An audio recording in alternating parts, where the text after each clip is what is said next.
Na semana passada, domingo, eu li com vocês, era domingo considerado, chamado Domingo da Ressurreição, eu li um texto vinculado historicamente à ressurreição, aqui em Lucas 24.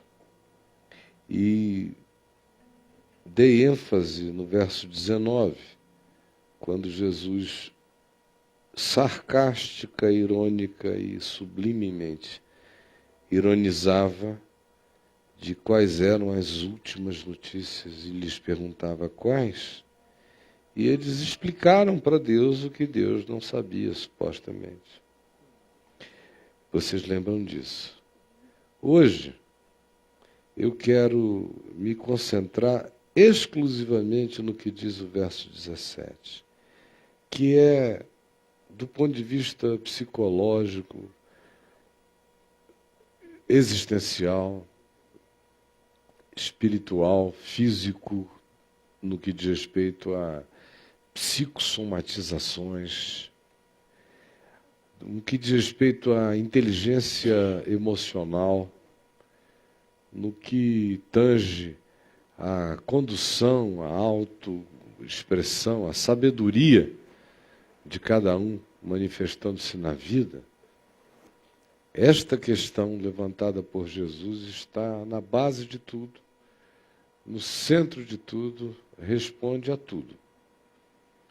Dependendo do que você responda a essa pergunta, eu posso lhe garantir, sem nenhuma profecia mística, mas usando a lógica da lei da vida, a lógica da lei da vida, eu posso dizer o que vai acontecer com você em linhas gerais.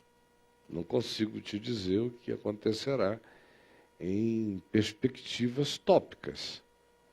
Mas em linhas gerais, se você vai se dar bem ou vai se dar mal, se você vai ser uma pessoa bem relacionável ou não, se você vai granjear que tipo de pessoas vão gostar de você e que tipo de pessoas vão desgostar de você. O tipo de jornada que você fará, isso aí ficará bem claro para mim. Sem que eu possa lhe dizer detalhes, mas com certeza as generalidades, as universalidades, os traços fundamentais do seu comportamento, da sua vida, do seu futuro e o potencial que você tem para ser profundamente doente ou não, para ser uma pessoa atrativa ou desagradável, desatrativa, potencial que você tem para ser altamente curável ou o potencial que você tem para ser profundamente enfermiço. Isso aí é fácil dizer se você prestar atenção no que pergunta Jesus no verso 17. Só isto. Só a esta pergunta que eu peço que todos prestem atenção hoje. Vamos esquecer Emaús, esquecer a jornada, a viagem, aquilo tudo que eu falei na sexta-feira, sobre a sexta-feira no domingo passado, ficou no domingo passado. Hoje é só essa pergunta. Olhem a pergunta dele. Que é isso que vos preocupa e de que ides tratando à medida em que caminhais? Vocês podem repetir comigo? Lucas 24, 17. Que é isso que vos preocupa e de que ides tratando à medida que caminhais? Mais uma vez. Que é isso que ides tratando e que vos preocupa e de que ides tratando à medida em que caminhais? Desculpem, eu é que fiz tudo errado. Mais uma vez. Que é isso que vos preocupa e de que ides tratando à medida em que caminhais. Que é isso que vos preocupa e de que ides tratando.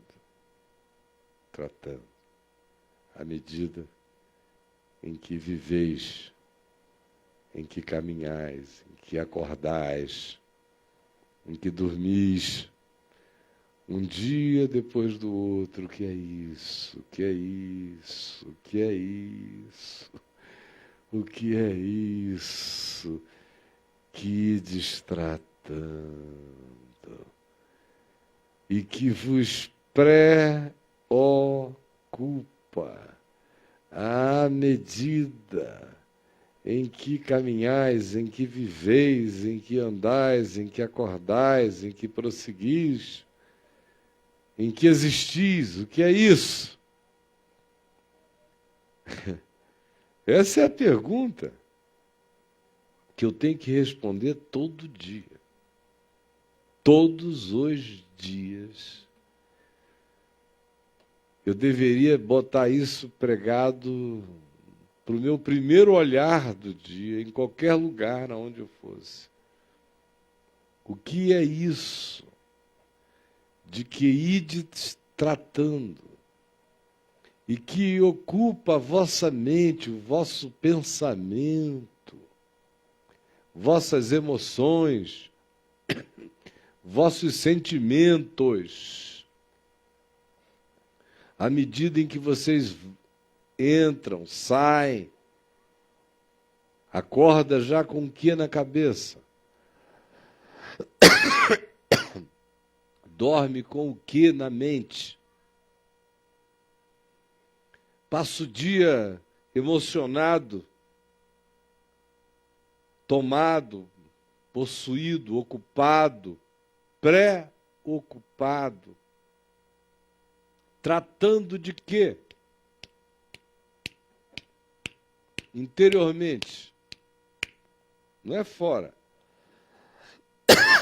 Fora a gente engana muito. Fora a gente faz muita atividade mecânica. Quem olha até pensa que você está cozinhando. Quem olha pensa que você está escrevendo. Quem olha pensa que você está consultando, que você está clinicando, que você está operando, que você está advogando, que você está resolvendo uma questão burocrática no órgão ao qual você serve, dando sequência a alguma funcionalidade ou dando até uma aula. Mas dentro, na mente, nos pensamentos, nas emoções, nos sentimentos, há outros temas, há outras ocupações totalmente diferentes. Aquilo do que a gente trata mentalmente e que a gente nem percebe que opera num mundo de natureza autômata. Depois de um tempo, vicia a gente tanto que se transforma numa espécie de parasimpático existencial, psicológico e filosófico e espiritual. Você está mecanicamente concentrado em alguma coisa, embora interiormente o processo mental, emocional, é o que, na realidade, determina minha vida. O meu caminho é feito do que eu penso, do que eu sinto, do que eu trato e daquilo que me preocupa. Por isso a pergunta é: o que é isso que ides tratando?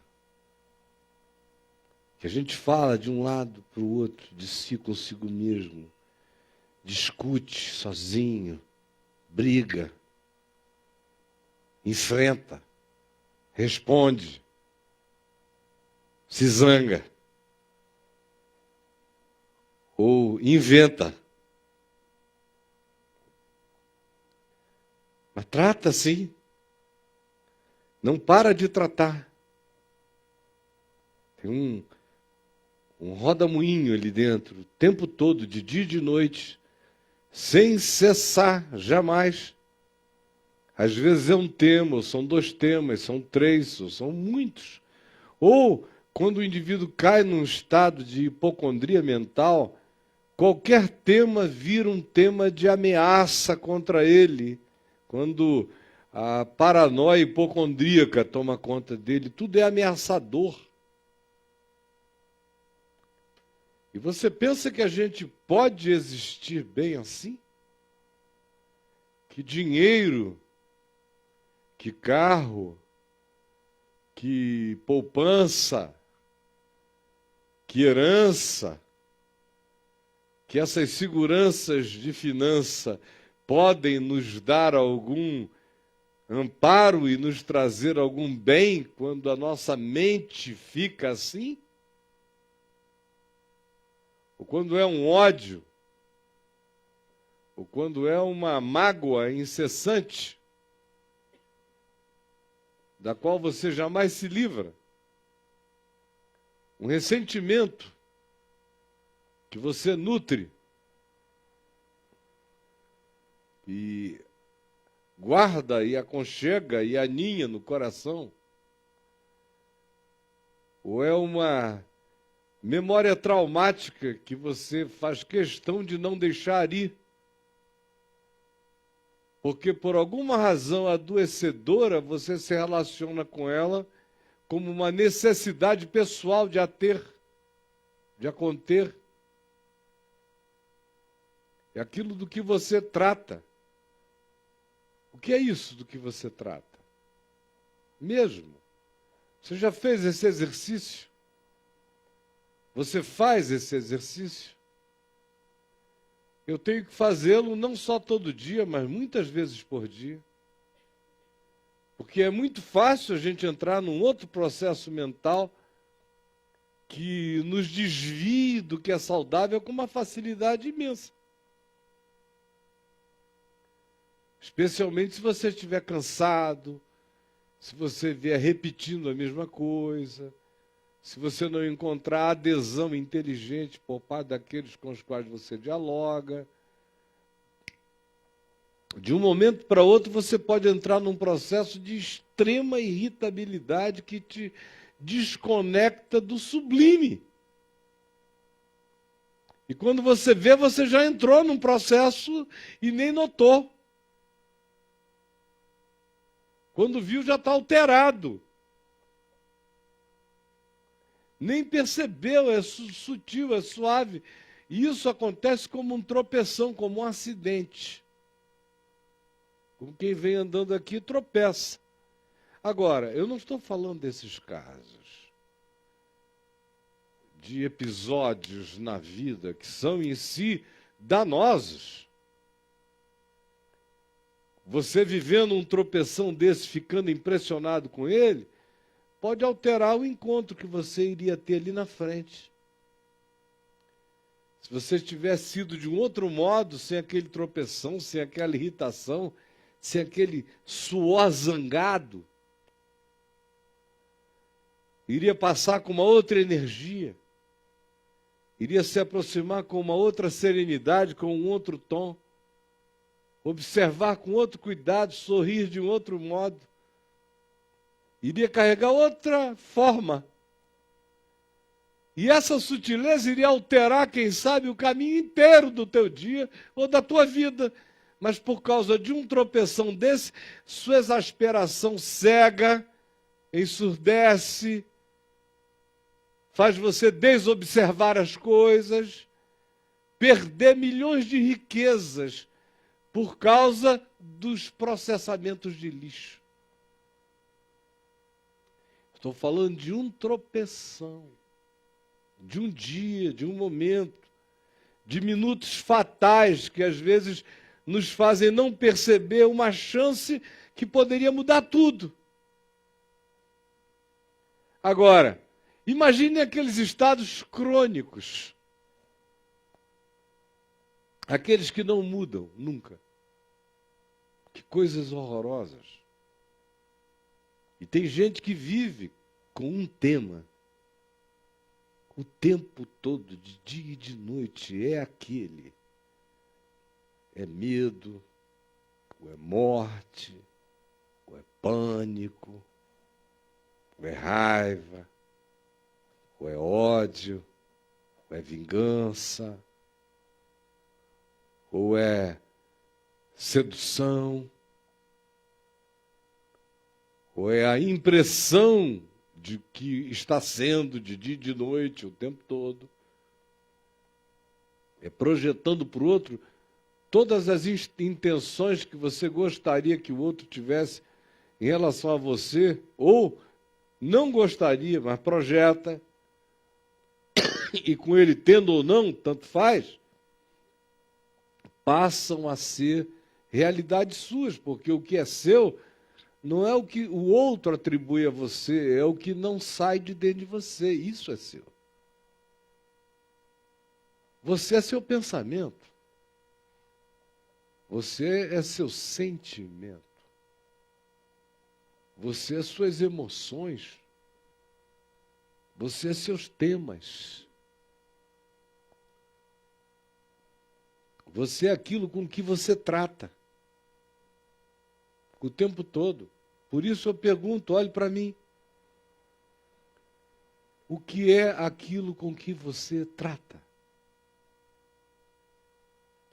Porque isso pode te salvar ou isso pode te matar.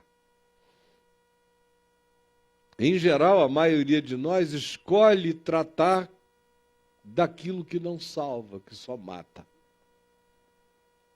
Porque você já viu alguém preocupado de alegria?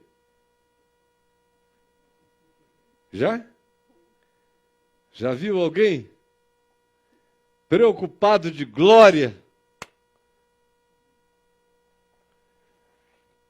O que está havendo com você? Rapaz, eu estou com uma preocupação de fé. Isso é extraordinária. A confiança é um problema para mim. Eu fico tão preocupado quando eu fico cheio de confiança. Eu estou preocupado de paz. Eu já encontrei alguns que me confessaram estar preocupados de paz. São neuróticos, paranoicos, que nunca provam paz, e um dia provam uma pazinha. Quando eles se dão conta de que estão em paz, entram em pânico. É? Meu Deus, eu estou em paz. Esse deve ser um mau presságio, algo pior ainda está chegando, porque eu estou em paz. É, aquele cara, existe gente assim.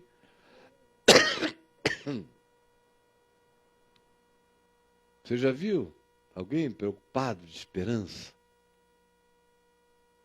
Que esperança horrorosa.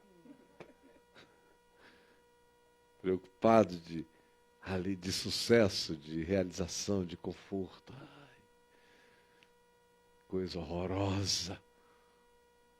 Não, as nossas preocupações são ansiedades, são medos, são pânicos, são construções negativas sempre.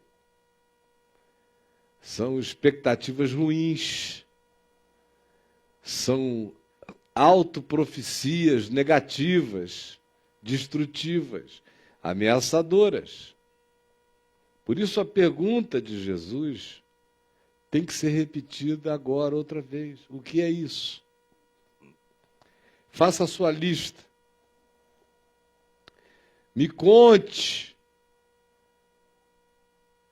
quais são os pensamentos, os sentimentos e as emoções que tomaram conta de você. Porque daí é que vêm as suas doenças e as minhas. Eu, por exemplo, nunca fui um cara preocupado. Essa foi uma grande bênção que eu tive a vida inteira, é de ter vivido sem muitas preocupações, no sentido de que eu não sou maluco, nem temerário, nem pessimista. Meu pai, às vezes, assim que eu me converti, ele dizia: meu filho, eu não sei se você é uma das pessoas mais cheias de fé que eu já conheci, ou se você é um dos mais irresponsáveis que eu já conheci. Porque aquilo sobre o que você dorme me mataria. As coisas que você crê que vai fazer e sossega acerca delas me deixariam num estado de insuportabilidade. Mas você aparentemente não sente nada.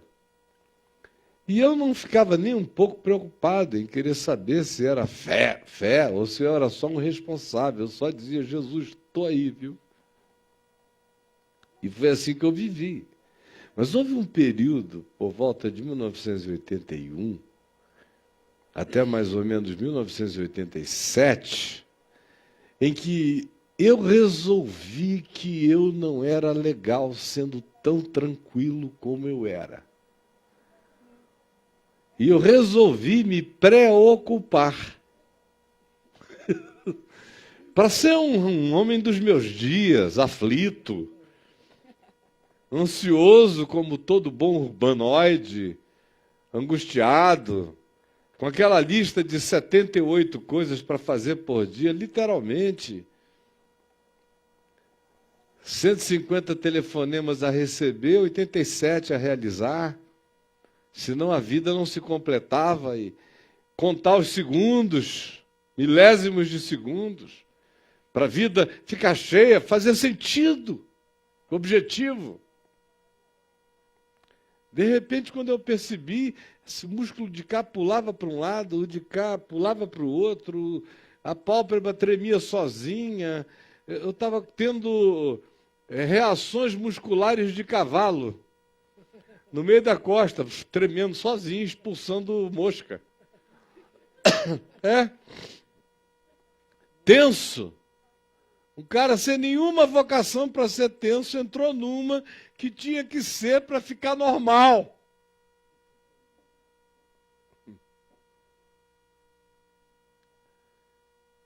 E aí aquele peso. Agora, eu acompanho há milhares e milhares que adotam isso como projeto de vida. Eles são assim não pelas razões que eu aventei, vinculadas a mim. Eles são assim porque lhes falta confiança. Lhes falta segurança. Lhes falta certeza de que está realizado, está feito. A ressurreição aconteceu em meu favor. Lhes falta essa certeza. Se eu não tenho essa certeza, se eu não sou um ente escatológico, ou seja, se as últimas coisas já se não me anteciparam, de modo que eu já sou um filho do fim vivendo hoje,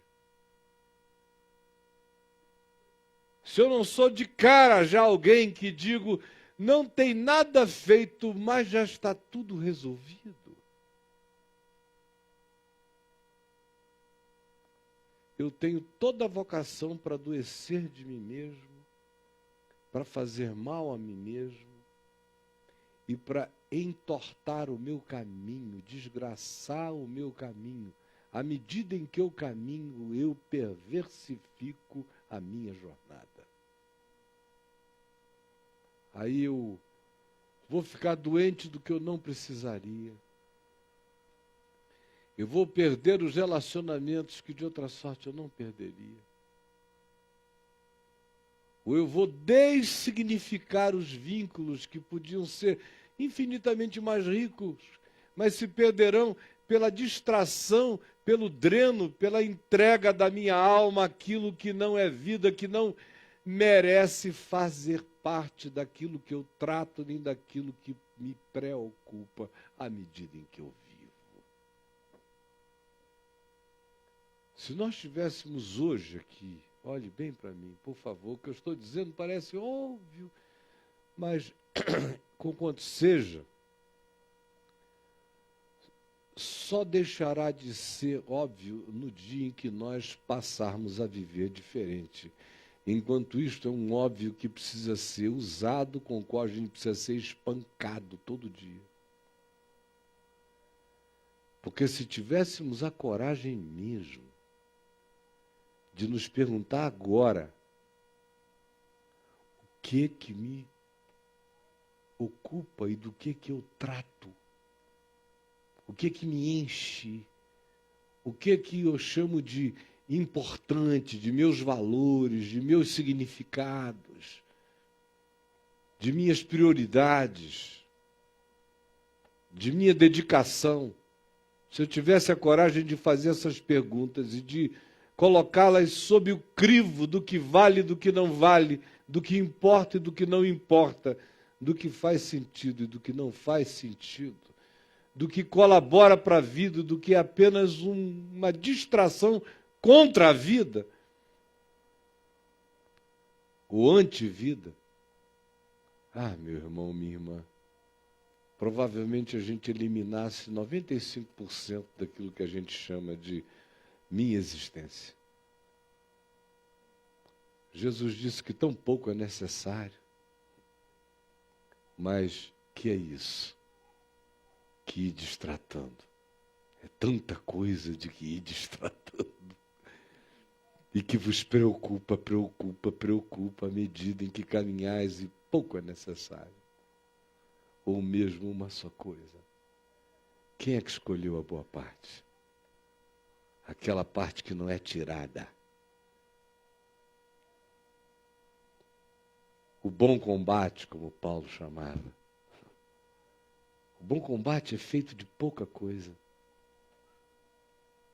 As nossas batalhas idiotas, de que tratamos e preocupamos à medida em que caminhamos, é que enchem a nossa vida de angústia, de doença, de depressão, de pânico, de medo, de vaidades, de comparações, de medições, de fraquezas, muitas fraquezas.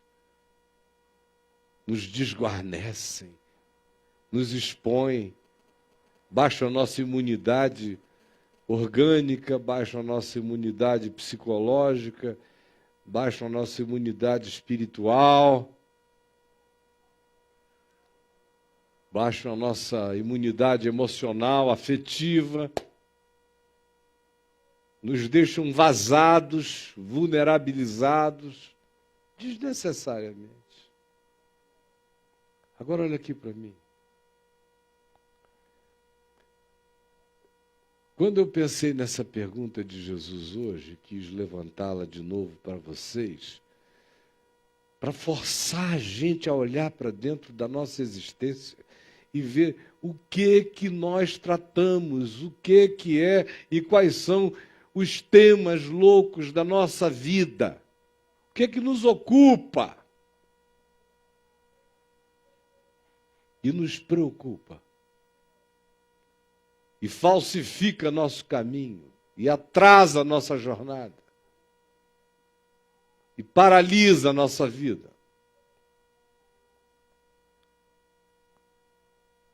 Torna tortuoso aquele que poderia ser um caminho simples para nós. O que é isso? Que a gente trata sem notar, que opera do nosso inconsciente para as ações, emoções, sentimentos e decisões, às vezes até a revelia que a gente toma irrefletidamente. O quê?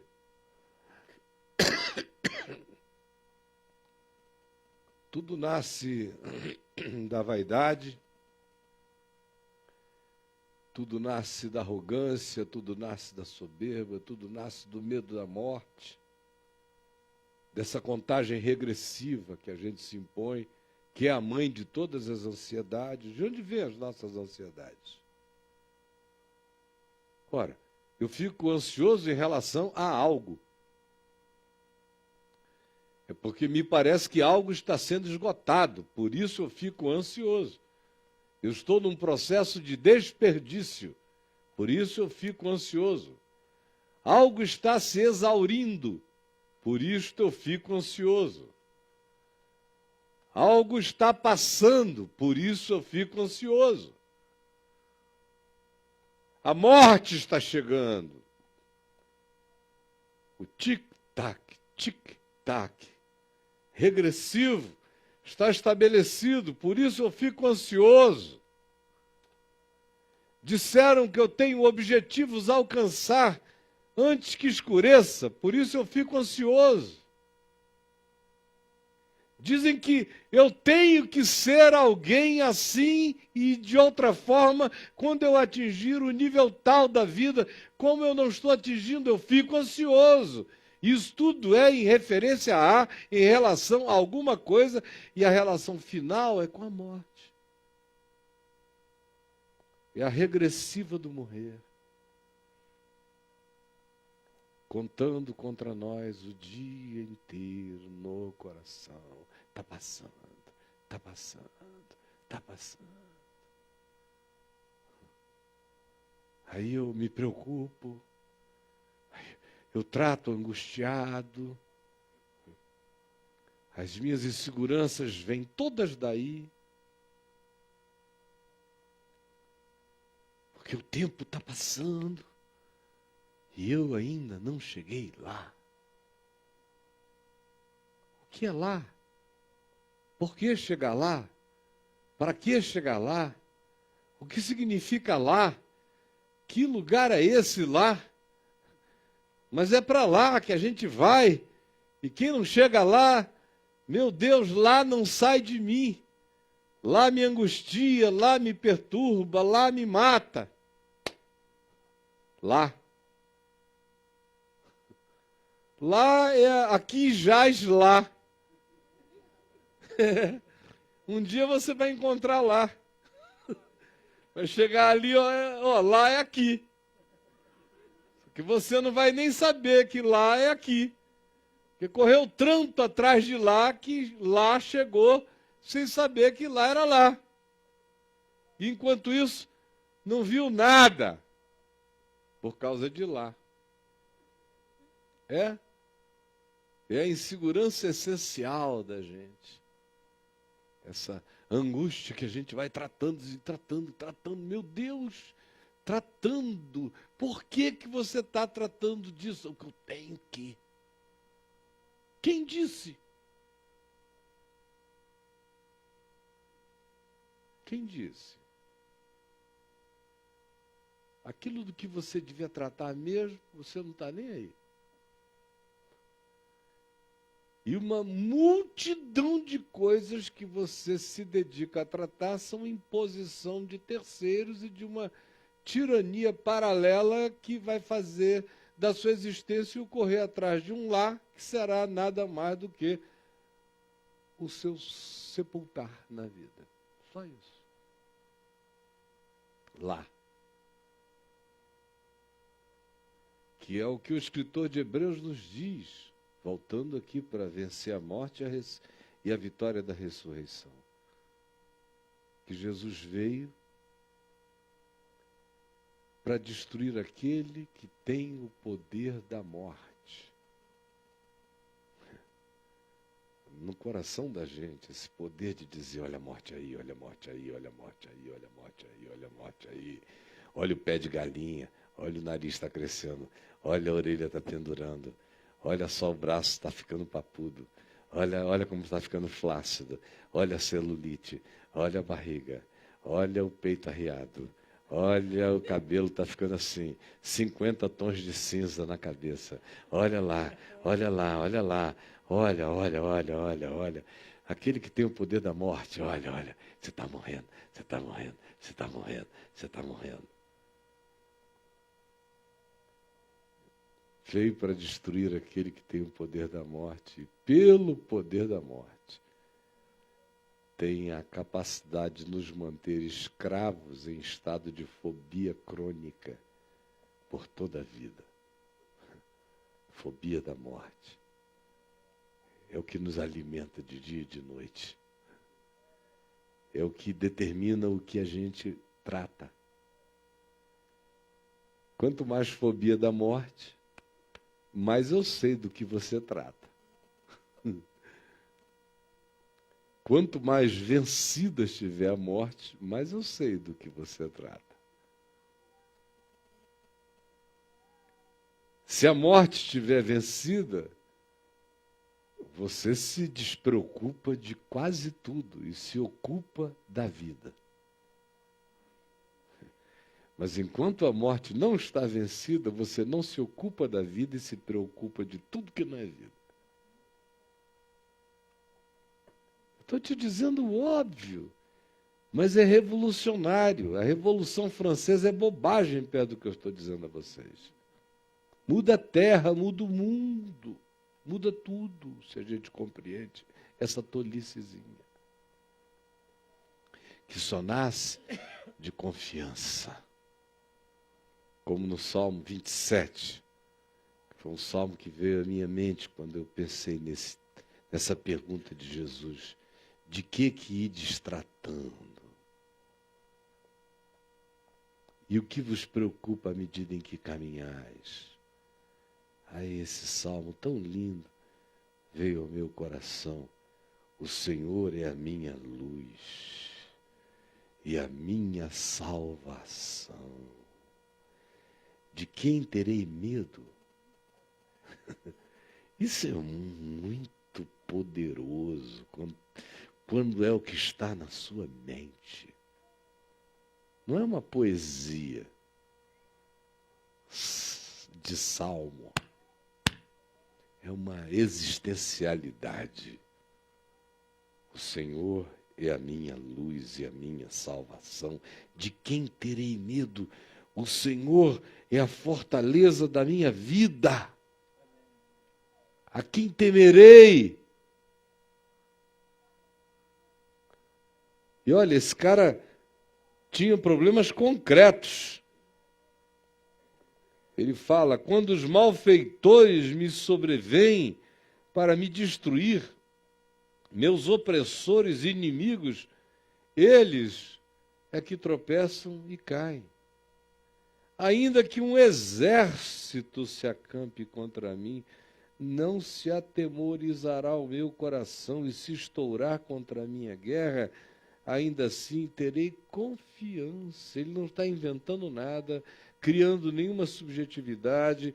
Ele tem malfeitores concretos, inimigos concretos, problemas reais, e ainda assim não é disso que ele trata.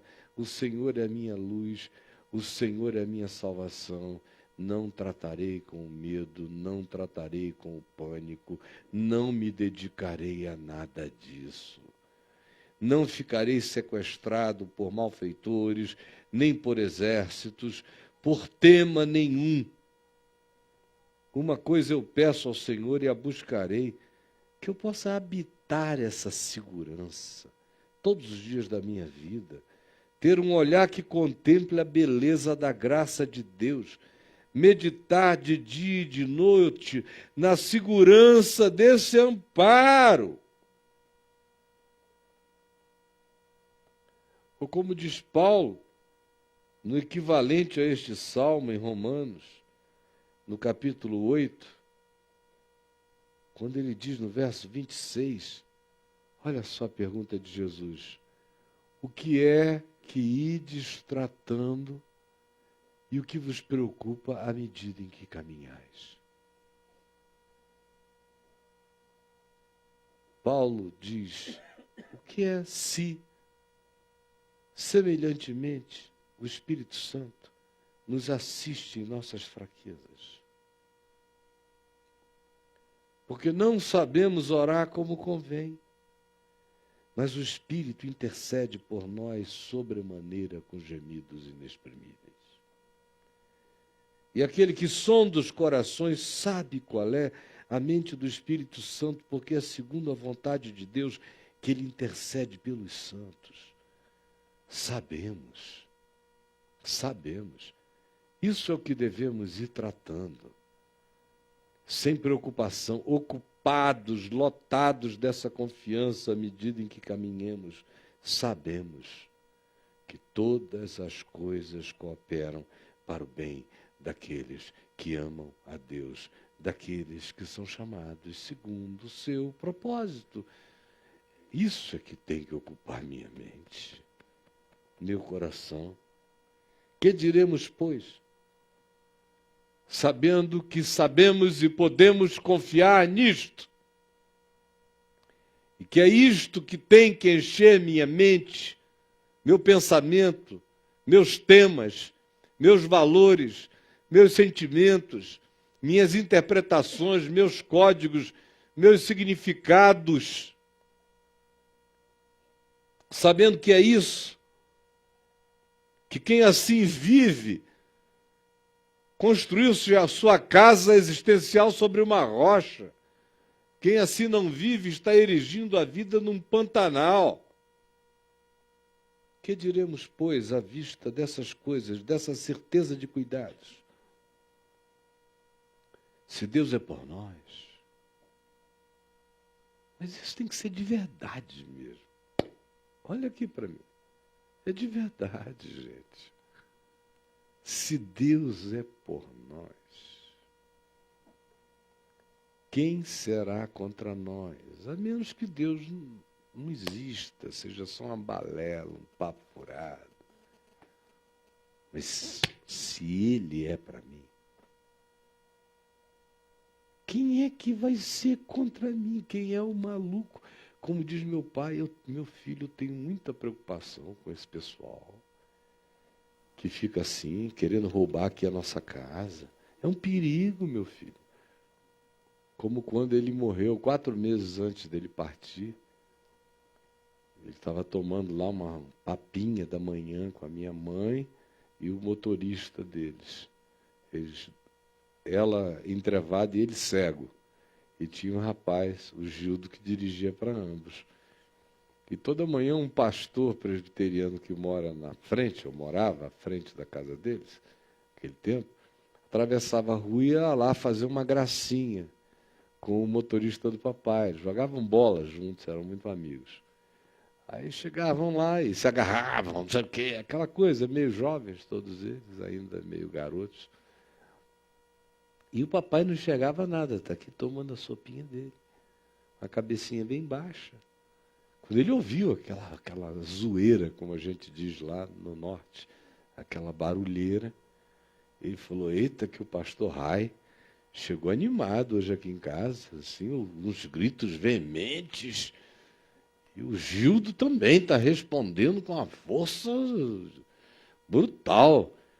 Mas nem levantou a cabeça, continuou tomando ali a sopinha dele, a coisa acontecendo a 1,5 m ou 2 de distância. Aí, de repente, ele ouviu a minha mãe, que não era de fazer nenhuma inflação de palavras, dizer, em nome de Jesus, parem com isto. Aí, quando ele ouviu o tom da minha mãe, ele falou, não, Alacir, não diz isso se a coisa não estiver séria. Aí pegou o óculos dele, botou, conseguiu enxergar com esse cantinho de cá, ele via um pouquinho. Aí ele olhou, quando ele viu, tinham 3 homens altos, fortes, com umas armas automáticas na mão, botando um apontando na direção da minha mãe, 2 na cabeça do motorista dele, que estava com a cabeça na mesa assim. E ele ficou olhando para aquilo, tirou os óculos, se levantou, olhou para os 3, aquele estava baixinho, depois foi ficando velho, foi encolhendo, né? Pequenininho. Olhou para os 3 e disse, ponham-se para fora da minha casa agora. Só que muito mais forte do que isso, que a minha garganta está ruim. Deu aquela falada de saiam da minha casa em nome de Jesus, agora! Porque ninguém entra na minha casa se eu não convidar em paz. Saiam já, agora ponham-se a correr. E os 3 saíram se atropelando porta fora, largaram as armas, caíram no asfalto, foram presos na esquina.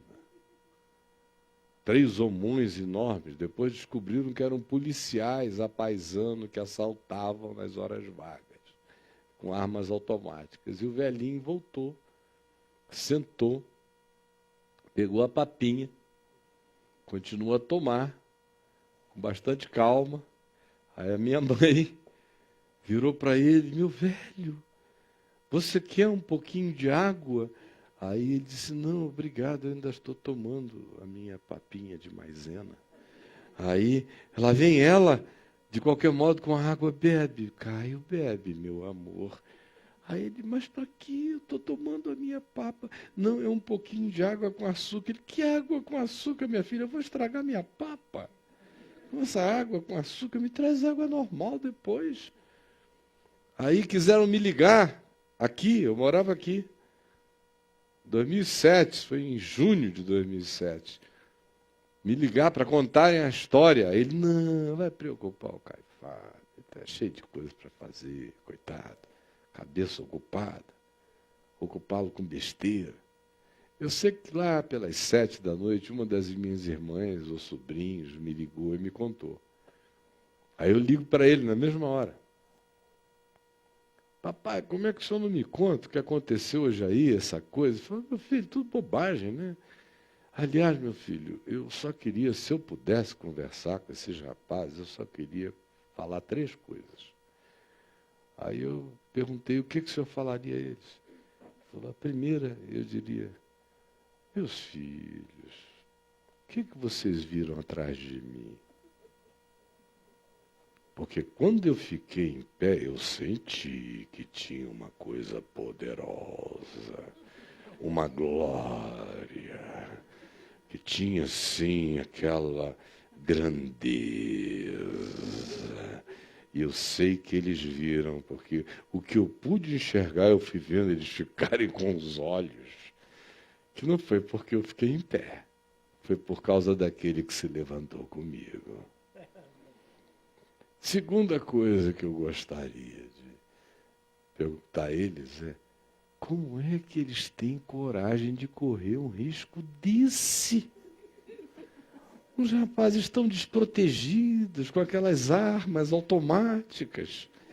Ficarem entrando na minha casa, meu filho, é um perigo. É um perigo, meu Deus, é cada anjo, é cada milícia, é cada luz. Ai, eu não sei, só gente desmiolada para fazer uma coisa dessa. Mesmo, para querer assaltar minha casa. E eu diria, não façam mais isso, nem na minha, nem da de ninguém que carrega esse espírito que me habita. E a terceira coisa que eu diria é, por que vocês não saíram com mais calma? Quem sabe vocês não estivessem presos agora. E ele não estava de brincadeira. Todo mundo que o conheceu a vida inteira sabe que foi assim que ele viveu mesmo. Do que ides tratando? E o que é isso que vos preocupa à medida em que caminhais?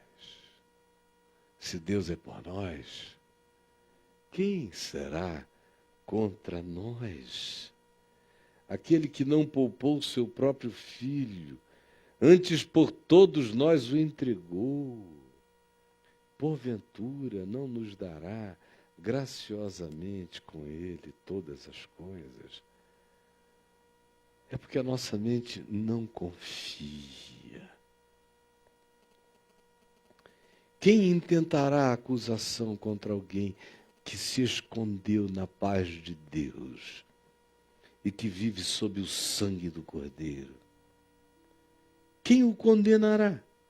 Que demônio, que diabo, que corte, que instância, que acusadores? Quem? Quem terá o poder dessa sentença? Se aquele que poderia condená-lo foi aquele que por ele morreu, aquele que por ele ressuscitou e que está à direita de Deus e intercede por ele, quem o condenará? Se o único que poderia fazer decidiu interceder por ti. E não vai mudar de ideia. É disso que trata a tua mente? É tomada disso que ela está? É ocupada assim que ela fica? É lotada dessa convicção em paz que você anda? Quem nos separará do amor de Cristo? Quem? Você tem medo? Você anda pensando nisso? Ah, hoje eu acordei separado do amor de Cristo. Porque porque ontem eu dei um beijo de resvalão, que eu não queria ter dado, mas eu dei. Eu dei aquela fixada bundosa. O Espírito Santo se afugentou de mim. Você sabe. A culpa miserável.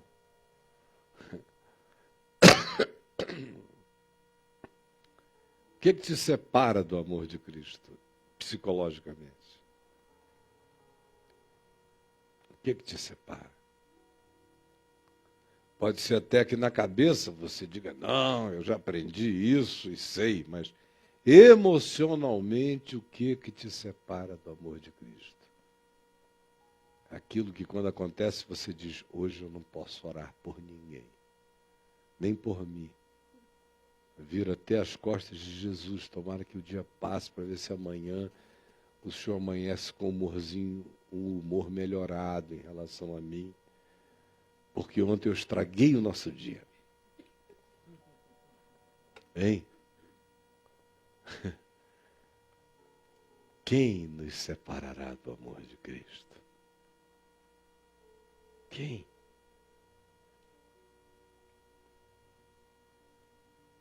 Será tribulação ou angústia?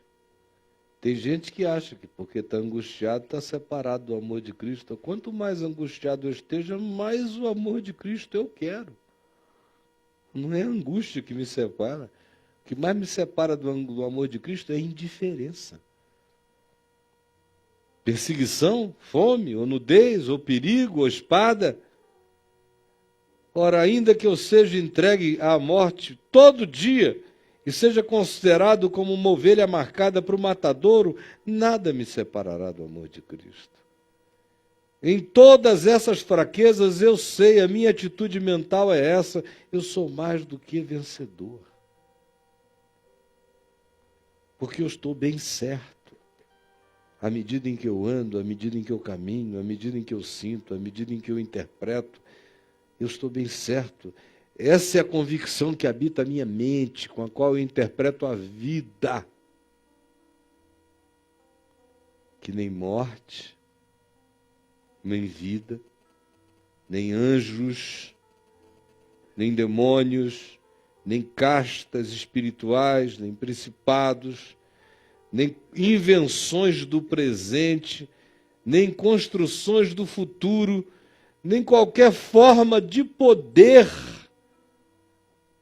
e de nenhuma natureza, de nenhum nível, dimensão, profundidade, abismalidade ou elevação, ou qualquer criatura desta ou de qualquer outra dimensão pode me separar do amor de Deus que está em Cristo Jesus, nosso Senhor. Por isso eu pergunto, o que ainda, de que é isso, acerca do que ainda ides tratando e discutindo, angustiado consigo mesmos e ansiosos, à medida em que caminhais, a menos que nada disso seja verdade. Mas se isto aqui é verdade, é mais fácil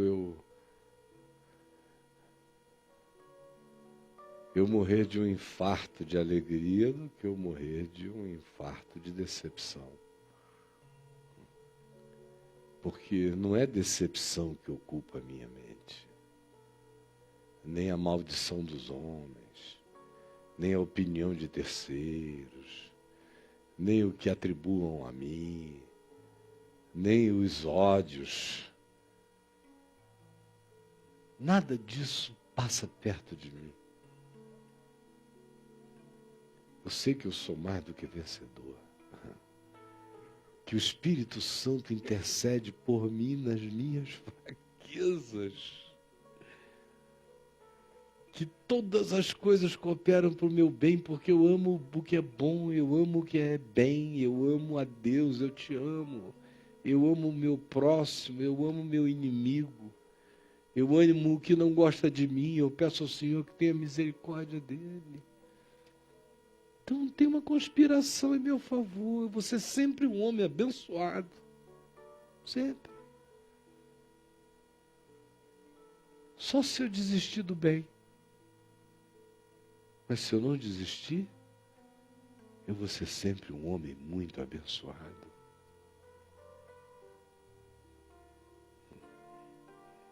E se eu morrer sentindo muita dor, saiba, é um homem abençoado sentindo muita dor. Abençoado. É. Eu estou encurralado na bênção de Deus. Já estou glorificado, assentado nos lugares celestiais em Cristo Jesus. Por que eu vou ocupar minha mente com a mediocridade da terra? Com a perversidade humana? Por que eu vou ficar refém, sequestrado por essas coisas? Não vou, não. Tribulação não me destrói. Espada não me mata. A morte já morreu para mim. No futuro nada vai me ser uma surpresa, eu estou guardado. Ele é a minha luz, Ele é a minha salvação. Eu não temerei. Ainda que um exército se acampe contra mim, meu coração ficará firme nele, porque Ele é Deus. Nenhuma criatura tem poder de se interpor, nem entre os homens, nem entre os anjos, nem entre os demônios, nem em qualquer dimensão. Não tem ninguém com poder de ficar entre mim e Cristo. Então, o que eu vou deixar ocupar a minha mente e me preocupar? O quê? Que eu vou permitir entortar meu caminho, minha vereda, fazer de mim um serzinho do ocaso, da angústia, do pânico. O que e por quê? Não. Eu digo não. E em nome de Jesus, diga não. Porque a ironia divina é essa. Quais? Que assunto é esse? Para com isso. Vê se você me acha morto. Se conseguir me achar morto, então você tem razão para ficar preocupado. Mas se você não conseguir me achar morto, para de besteira. Vamos ficar em pé.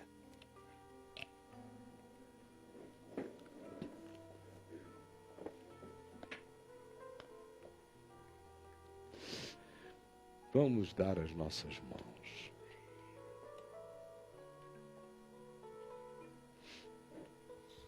Todos nós, daqui até atrás, lá no fundo.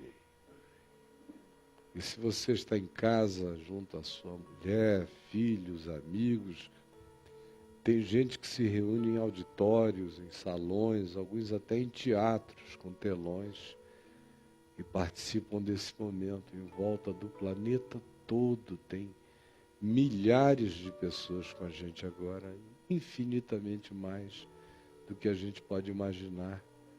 Milhares mesmo. Jesus, muito obrigado, porque a tua palavra está chegando em todos os lugares, que coisa linda, suave, bonita, simples, singela e poderosa. E como vai mudando a mente, o coração, como vai fazendo a gente enxergar aquilo que não é caminho, aquilo que é vereda de morte, que parece ser algo digno de ser tratado, e não é para ser tratado, é para ser esquecido, é para ser perdoado, é para ser vencido, é para ser objeto de entrega a ti e pronto, ou é para ser abandonado, não é para ser esmiuçado, não é para ser carregado, não é para ficar fixado na mente, não é para nos preocupar. Como tu disseste, Jesus, que a preocupação tem um trabalho e um poder terrível de destruir a fé, a confiança, a entrega, de sufocar a semente do Evangelho na gente, ou de endurecer o coração, fazendo com que a semente encontre um chão rochoso pela preocupação. Senhor, que essa palavra tão óbvia e tão verdadeira, tão simples e tão curadora, tenha sido entendida, acolhida, recebida, e que a decisão seja aquela de confiar, de rever a vida, de jogar fora essas toneladas de vaidade, de insegurança, de inveja, de comparação, de tirania de outros sobre nós, de sequestros de falsos valores na nossa mente. Por favor, abre o nosso entendimento e salva-nos e livra-nos e cura os nossos corpos daquelas doenças que a nossa mente produz, ou daquelas desordens que a nossa alma angustiada deflagra, ou daquele modo ansioso de viver que faz com que a gente vá atropelando outros e vá jogando fora os verdadeiros tesouros da vida. Por favor, acorda-nos hoje, salva-nos dessa vida que não tem nascer de sol, só tem ocaso mesmo. Por favor, é o que eu te peço por mim e por todos, e que a tua palavra seja graça, cura, bálsamo, libertação, que seja lavagem mental, espiritual, psicológica, que tire todo esse lixo, esse entulho perverso de nós. É o que eu te peço, em nome de Jesus. Amém e amém. Vamos cantar esse louvor juntos. Porque estás abatida, ó minha alma, porque te perturbas dentro em mim. Porque estás abatida, ó minha alma, porque te perturbas dentro em mim. Espera em Deus, espera em Deus,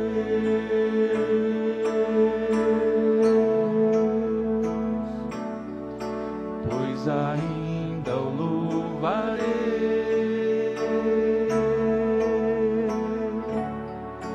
A Ele meu auxílio e Deus meu, a Ele meu auxílio e Deus meu, a Ele meu auxílio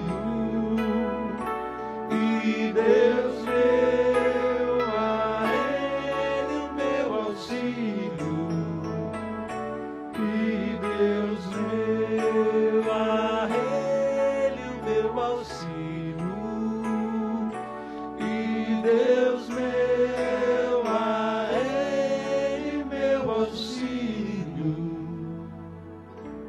e Deus meu.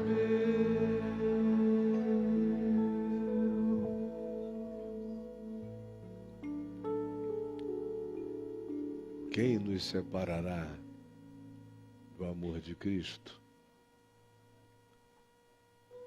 Senhor, nós vamos seguir pensando diferente, sentindo diferente, decidindo diferente, com novos códigos de pensamento, de interpretação e com uma nova vigilância, para que a gente pense no que está pensando, para que a gente preste atenção na gente, nos nossos pensamentos, nos nossos sentimentos e nas nossas dedicações afetivas adoecidas. Quanta coisa ocupa a nossa mente indevidamente. Nós vamos nos encher de confiança, de gratidão e de louvor. E vamos pensar com a mente cheia de fé, em nome de Jesus.